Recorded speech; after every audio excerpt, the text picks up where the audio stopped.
Bonjour, bonjour à nous qui sommes là, bonjour à ceux qui suivent de loin ce culte depuis leur maison. Nous poursuivons donc ce jour notre série de prédications, comme vous le savez, sur l'évangile de Marc. Et ça a commencé déjà depuis quelques semaines. Et si vous souhaitez en tout cas suivre les précédentes prédications, sachez que nous avons une plateforme sur YouTube où nous pouvons retrouver les prédications d'avant. Donc vous allez sur le YouTube de l'église du Triolo. Le passage d'aujourd'hui se trouve dans Marc, chapitre 6, du verset 7 à 30. Et dans ce segment, il est question ici de la première mission des disciples de Jésus. Ils vont recevoir des consignes et aussi le pouvoir de pouvoir réaliser cette mission pour laquelle Jésus les envoie. Tandis que Jésus continue à susciter des interrogations sur sa personne, sur son identité, nous avons dans la suite du texte le récit de la mort de Jean-Baptiste, une mort tragique. Je vous invite à prier. Seigneur, merci pour ta parole qui nous révèle qui tu es, ta parole qui nous fortifie, ta parole qui nous encourage, mais ta parole aussi qui nous interpelle, Seigneur, dans la manière dont nous la recevons, dans la manière dont nous écoutons. Seigneur, laisse que cette parole puisse vraiment pénétrer notre cœur et nous amener à changer pour témoigner vraiment que tu es ce Dieu de gloire qui est venu pour nous sauver. Laisse encore que ce matin, tu puisses nous parler au travers de cette parole. Amen. Je vous invite donc pour une première lecture avec moi au chapitre 6, comme je l'ai dit tantôt. Nous allons prendre à partir du verset 7 et nous nous arrêterons au verset 13. La mission des 12. Ceux qui n'ont pas de Bible, sachez qu'il y a des Bibles disponibles là sur le côté pour que vous puissiez suivre et lire en même temps que moi.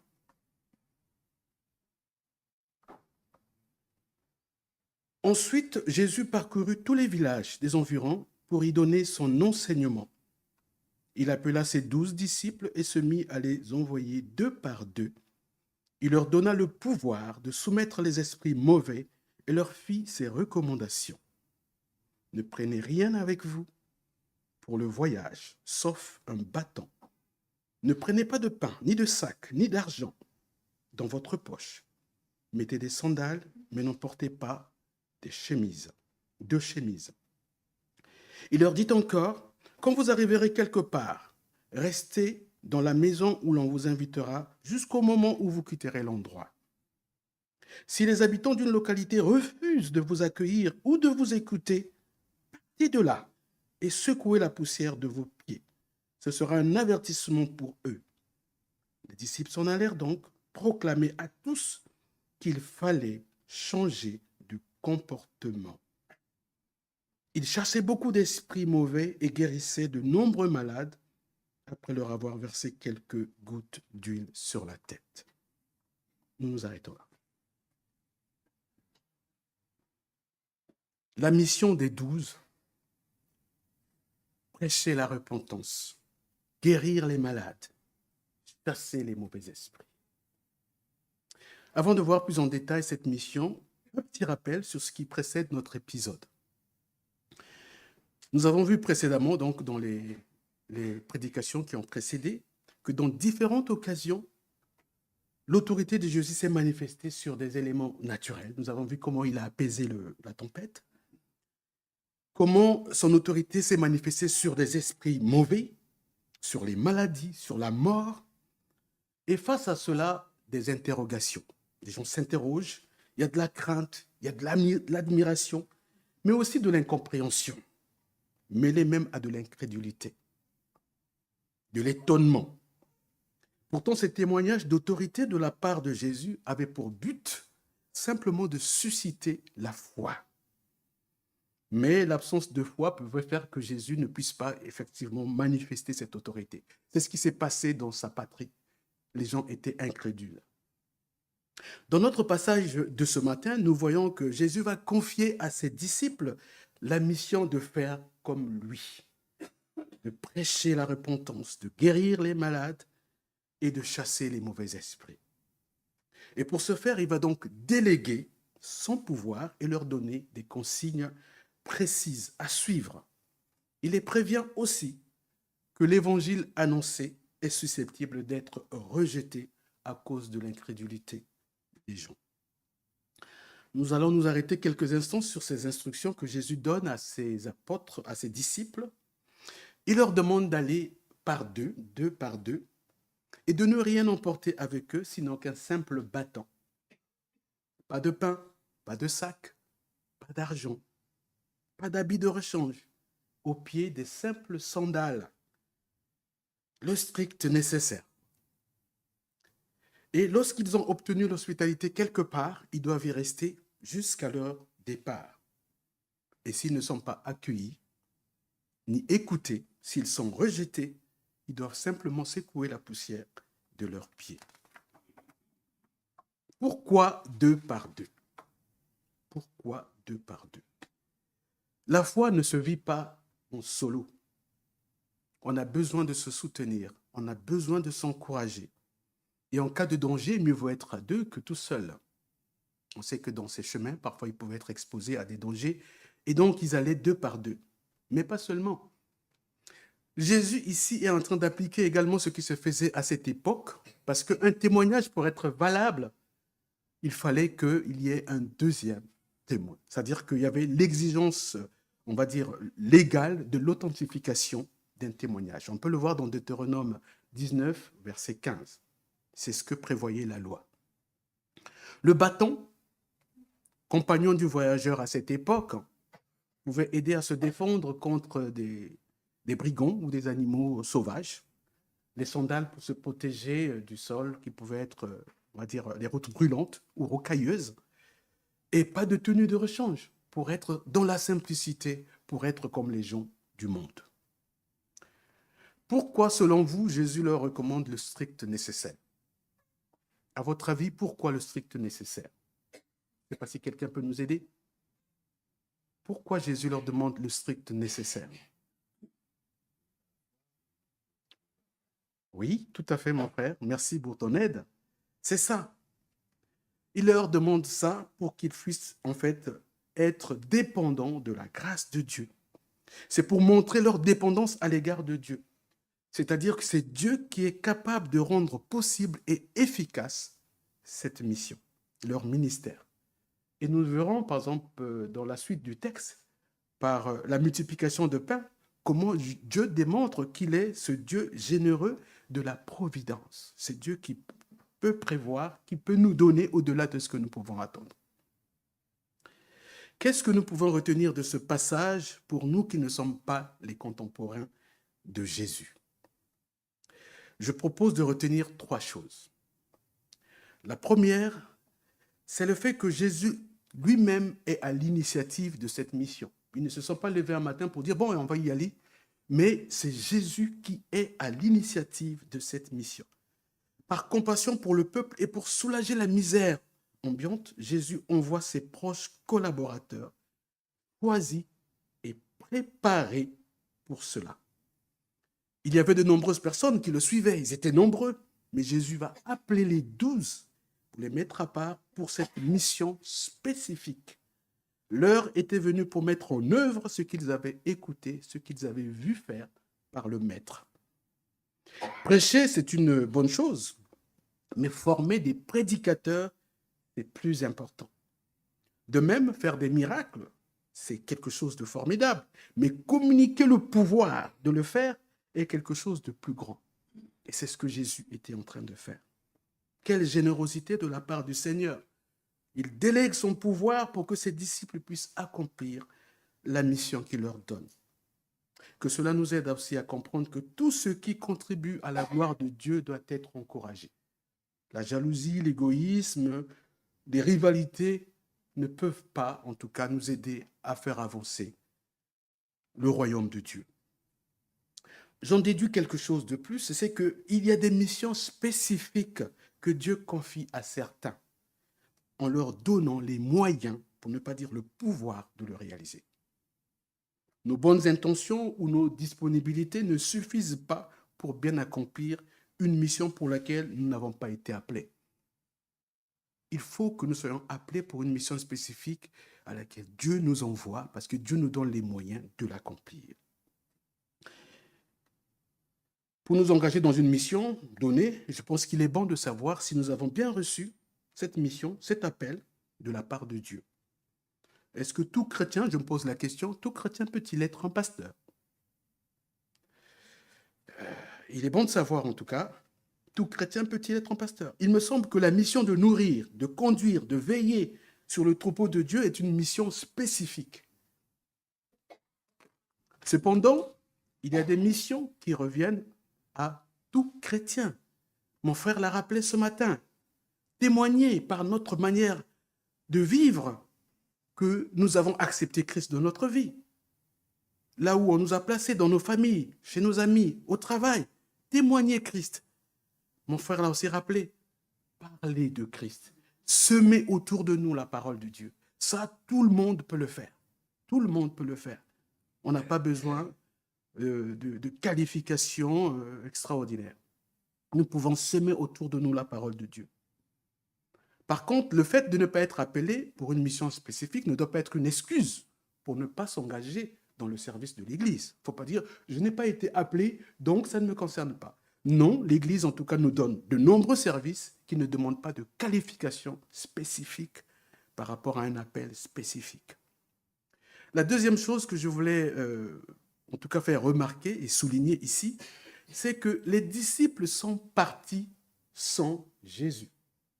Pour une fois, ils s'en vont seuls, ils sont partis sans Jésus.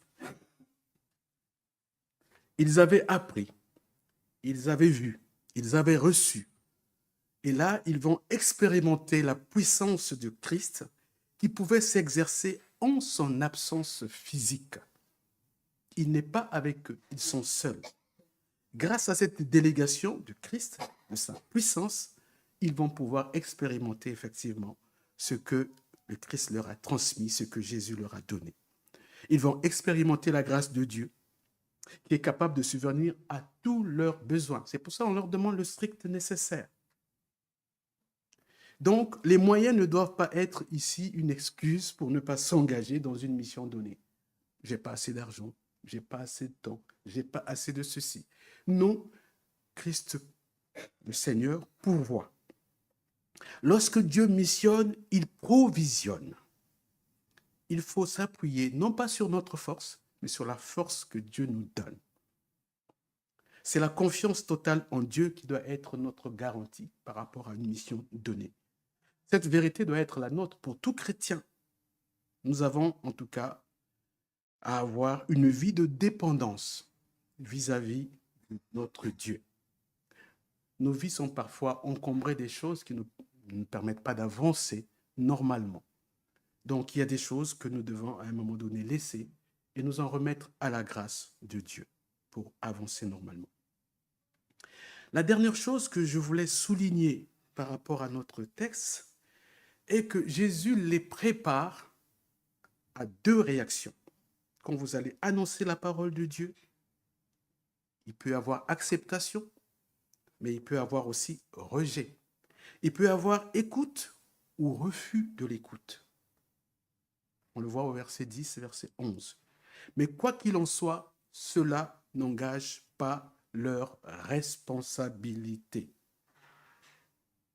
Si les disciples sont rejetés, ils devront secouer la poussière de leurs pieds et quitter cet endroit. C'était un acte symbolique, en fait, pour dire qu'ils n'avaient plus rien de commun avec ceux qui les rejetaient. Ceux qui rejetaient l'évangile de Christ, l'évangile de la grâce et de salut, s'attiraient un jugement sur eux-mêmes, contre eux-mêmes. Leur devoir consistait donc, pour les disciples, simplement à annoncer le royaume de Dieu. Ce qui est semé est semé. J'ouvre une parenthèse ici pour un témoignage qui n'est pas le mien. C'est le témoignage d'un frère. Lors de notre dernière étude biblique, donc dans notre groupe de maison à Ouaskal, étude qui portait sur la parabole du semeur, ça revient mon frère, Bernard nous a partagé son témoignage concernant une personne qu'il a retrouvée ici dans nos locaux et était venu pour suivre les cours de l'étude l'IBB, donc l'Institut biblique de Belgique. Et donc, il rencontre cette personne ici. Curieusement, c'est une personne qu'il a eue lorsqu'il était moniteur de l'école du dimanche. Et il rencontre la personne ici qui venait prendre les cours à l'IBB ici, dans nos locaux. Et cette personne est responsable d'une assemblée. Je vous laisse imaginer la joie, le sentiment du devoir et la reconnaissance vis-à-vis de ce que ce qui avait été semé porte du fruit aujourd'hui. Ne nous lassons pas de semer, parce que ce qui est semé est semé. Nous ne verrons peut-être pas nous les fruits, mais quelqu'un d'autre le verra. S'il ne l'avait pas vu, il ne saurait pas que cette personne est au service du Seigneur.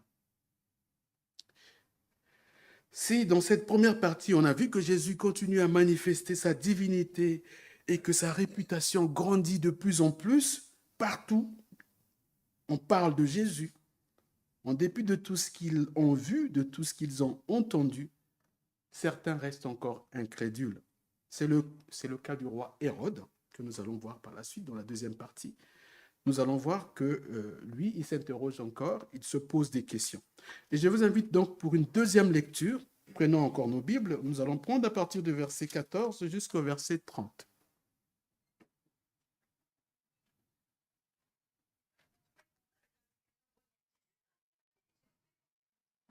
Or, le roi Hérode entendit parler de Jésus, car sa réputation s'était répandue partout.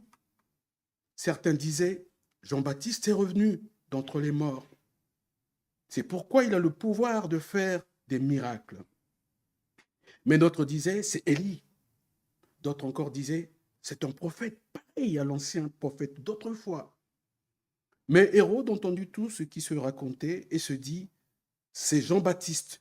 Je lui ai fait couper la tête, mais il est revenu à la vie. En effet, Hérode avait donné l'ordre d'arrêter Jean et de le jeter en prison, enchaîné. C'était à cause d'Hérodiade. Hérode avait épousé, bien qu'elle fût la femme de son frère, Philippe. Car Jean disait à Hérode, il ne t'est pas permis de prendre la femme de ton frère. Hérodiade, qui était remplie de haine contre Jean, et voulait le faire exécuter, mais ne le pouvait pas.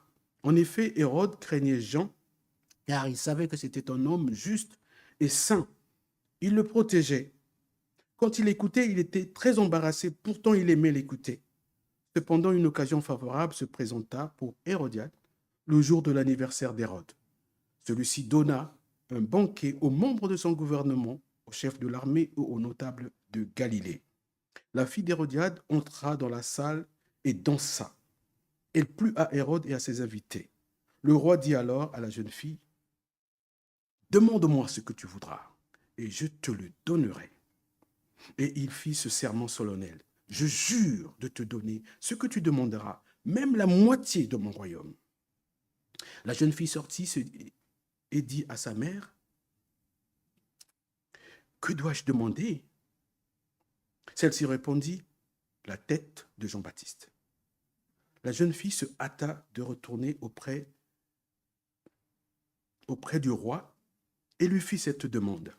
« Je veux que tu me donnes tout de suite la tête de Jean-Baptiste sur un plat. » Le roi devint tout triste, mais il ne voulut pas lui opposer un refus à cause des sermons qu'il avait faits devant ses invités. Il envoya donc immédiatement un soldat de sa garde avec l'ordre d'apporter la tête de Jean-Baptiste. Le soldat se rendit à la prison et coupa la tête de Jean. Puis il apporta la tête sur un plat et le donna à la jeune fille, et celle-ci la donna à sa mère. Quand les disciples de Jean apprirent la nouvelle, ils vinrent prendre son corps et le mirent dans un tombeau. Les apôtres revinrent auprès de Jésus et lui racontèrent tout ce qu'ils avaient fait et enseigné. Nous arrêtons là.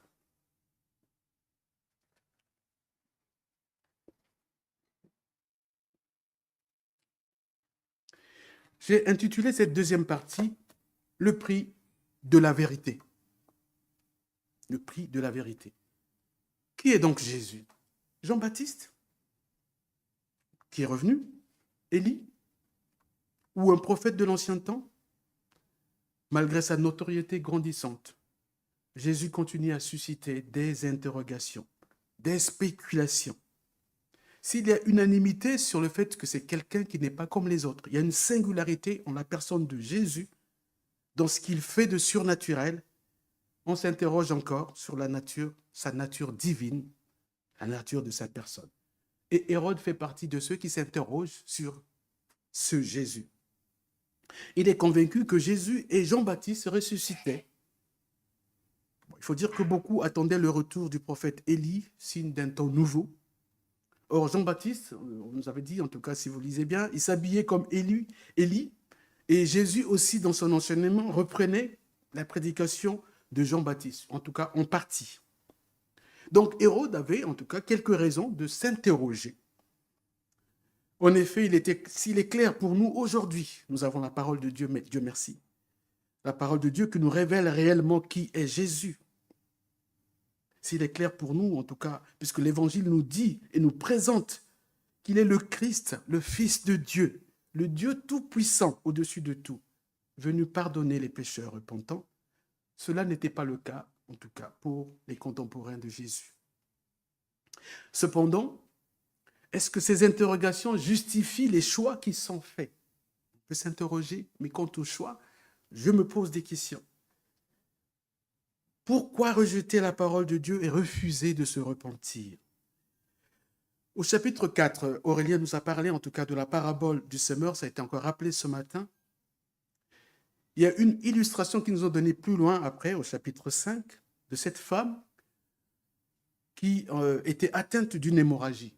Cette femme avait entendu parler de Jésus. Elle a entendu parler, mais elle a accueilli la parole de Jésus avec foi et confiance. Hérode, par contre, c'est un exemple de mauvaise terre. Il écoute la parole de Dieu. Il a même du plaisir à écouter Jean-Baptiste. Mais cette parole ne s'enracine pas. Cette parole ne produit pas de fruits. C'est ce qui va ressortir dans le récit que nous avons lu, donc de cette mort dramatique de Jean-Baptiste, que je vais réexpliquer ici. Il est vraiment embarrassé parce qu'il est tiraillé entre sa passion pour celle qui était la femme de son frère et le discours, l'enseignement de Jean-Baptiste.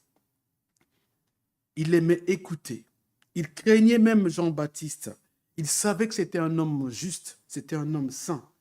Il le protégeait d'Hérodias, qui voulait, en tout cas, le faire tuer. Cette femme avait une haine viscérale vis-à-vis de Jean-Baptiste.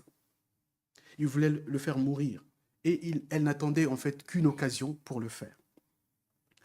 Et donc, on verra que la ruse d'une mère, d'une maman adultère, la séduction d'une jeune fille et la faiblesse d'un homme, Hérode, vont être donc la cause de la mort de Jean-Baptiste. Il est mort pour avoir dénoncé le mal et prêché la repentance. Imaginez un instant la scène. Je vous laisse imaginer. Imaginez la scène, on est en plein festin royal d'anniversaire, au milieu des convives prestigieux les uns et les autres. Une jeune fille arrive, elle danse. Par sa danse, attire l'attention sur elle des invités et d'Hérode. Et Hérode, qui est grisé par la fête et par ce qu'il vit, va faire justement, peut-être pour étaler aussi, je pense, son pouvoir, l'orgueil, je ne sais pas, et il va faire justement ce serment. Je jure de te donner ce que tu demanderas, même la moitié de mon royaume. Après s'être concerté avec sa maman Hérodias, la jeune fille revient pour dire, je veux que tu me donnes tout de suite, la tête de Jean-Baptiste sur un plat.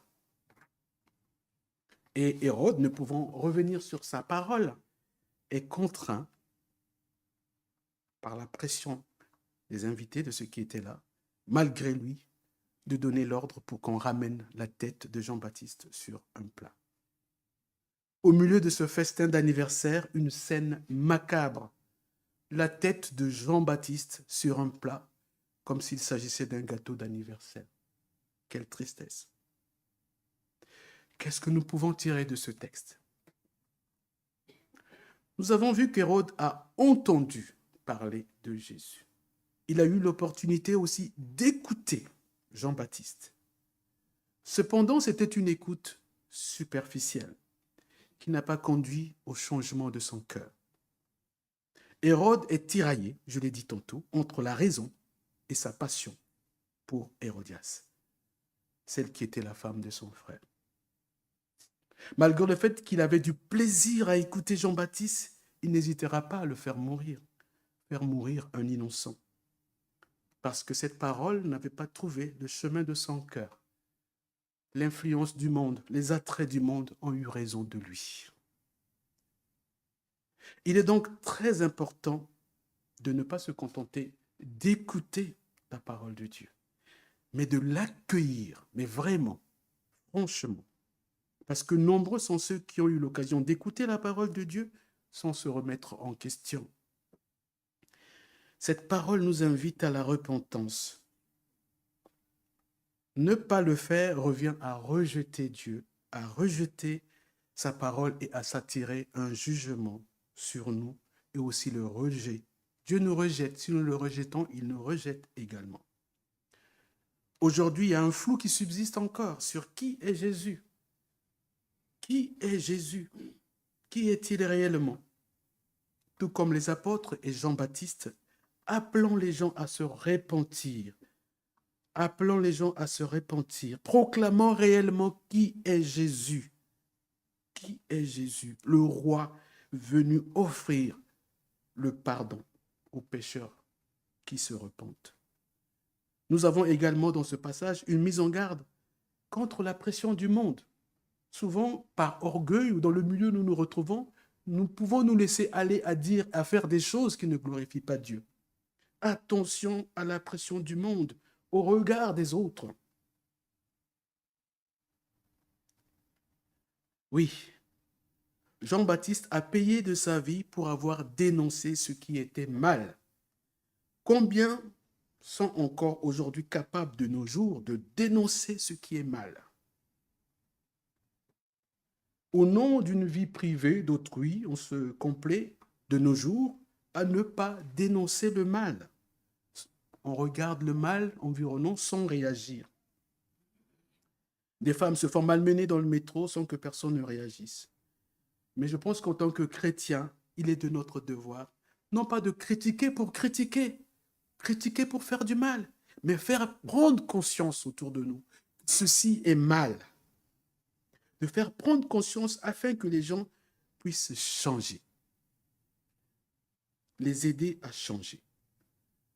Nous savons aussi que suivre Jésus a un prix. L'exemple de Jean-Baptiste.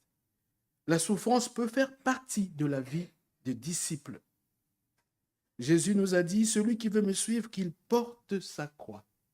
La vie de disciple peut être aussi une vie avec des moments difficiles.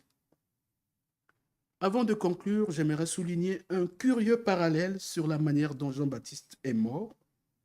Je ne sais pas si vous avez pensé à quoi la mort de Jean-Baptiste vous fait penser.